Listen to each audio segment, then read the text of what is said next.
Patient interview 21. Patient's name is Edward Nigma, also known as the Riddler.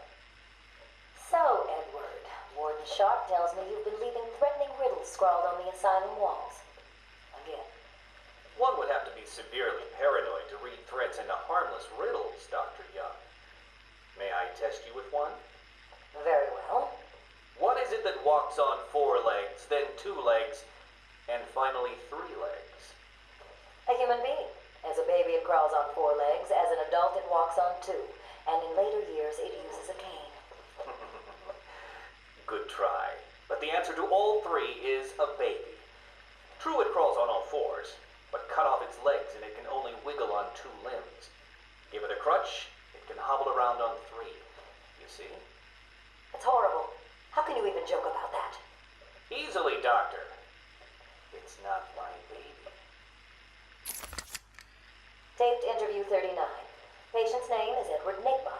At this point in time, I've yet to decide if Mr. Nigma is a suitable candidate for the Titan process. I'd like to talk about your childhood. Miserable. Next. By all accounts, that is where your fascination with riddles began. I believe discussing those years could explain your compulsive behavior. Very well. My father hated me. Always called me a moron. I see. I was determined to prove him wrong, so I entered a contest at school. A $20 prize to the kid who could figure out an almost impossible logic problem. I won, of course. And that pleased your father? Hardly. He was convinced I had cheated. He kept yelling, "You must have cheated! Admit it, you moron! You cheated!" I swore I didn't, and he hit me for lying. I'm sorry to hear that, Edward. Don't be. He was right. Patient interview 44. This is yet another interview with Edward Nigma. I have yet to make up my mind whether he's a genius or just deluded. Whichever one he is, just being in his company is both irritating and exhausting. Hello, Miss Young. You look tired. Anything you need my help with? No, thank you, Edward. I am here to help you. We all are. Forgive my arrogance, Doctor, but if you think I need your help, well, you're in the right place. Let's look at it a different way. Throughout your career, you have specialized in bizarre traps and convoluted clues that more often than not result in the death of the unfortunate participants.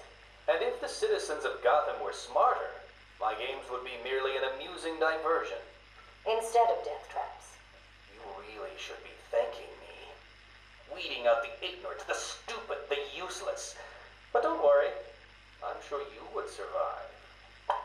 What a lovely photo on your desk, Doctor. Your family. Mother, perhaps. Put that down. Get out. Guard! Let's discuss your obsession with Batman. Hardly an obsession, Miss Young. I simply feel an obligation to expose him. You know who he is? More important, I know what he is. What do you mean? It's obvious. The mask, the weapons, the scare tactics. He's a criminal. No different than Joker, Two-Face, or myself. Most people consider him a hero. Most people are idiots. They can't see Batman for the villain he is. Riddle me this. How did he get his car and his gadgets? I don't... With money stolen from the criminals he defeats. Why does Gordon turn a blind eye to his antics? Batman bribes him. The answers are right in front of your stupid, gawking face. Edward, please, calm down. Wake up, Gotham! No sane, law-abiding man does those things. No one's that selfless. Batman is as vile as they come. Security! Security! This is my final interview with Edward. I have gone as far as I can. I can no longer tolerate his mood swings and tantrums. I have more important work to be getting on with. He will be transferred to Dr. Whistler's care as of next week. Good morning, Doctor. How are you today? Fine, thank you, Edward. You're in a good mood. I'm always in rare spirits when I'm about to be released. Edward, you know you don't come up for parole for another 3 years. First thing I'll do is have dinner at that Italian place on 19th Street. Seriously, Edward. I only hope Joker hasn't completely trashed the city.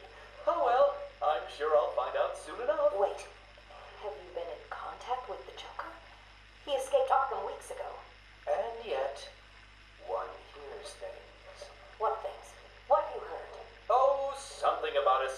wise